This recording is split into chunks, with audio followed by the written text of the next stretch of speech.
அப்போ இந்த சென்னை மாகாணமாக இருக்கும்போது, பொதுவா இத வந்து எல்லாரையும் சேர்த்து ஒட்டுமொத்தமா இப்ப நீதி கட்சி உருவானது இல்லையா? 1916ல. அவங்க ஒரு எல்லா மொழியினரும் சேர்ந்து இருக்கிறதுனால திராவிடம். தமிழ்ல தொடங்கிய நாளேட்டுக்கு பேரே திராவிடன் தான். 1917ல நீதி கட்சியினுடைய ஏட்டுக்கு. அப்ப திராவிடன் இருந்தது.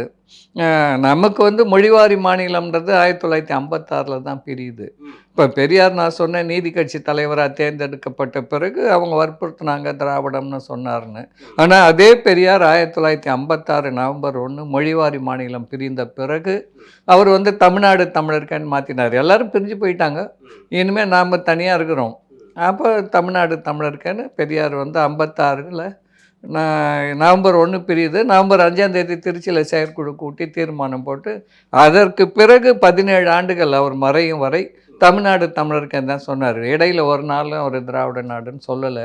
திமுக வந்து 62 வரைக்கும் சொல்லிட்டு இருந்தாங்க. அப்ப கூட அத பெரியார் வந்து தேவையில்லாம அத ஏன் சொல்லிட்டு இருக்கிறீங்கன்னுலாம் அவரு திமுக சொல்லியிருந்தாரு. நிறைய விமர்சிச்சிருக்காருல்ல பெரியார். ஆ விமர்சித்தாரு. ம்.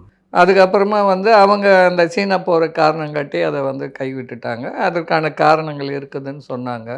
அதனால அவங்க அதே பேரால அப்படியே இருந்தாங்க. பெ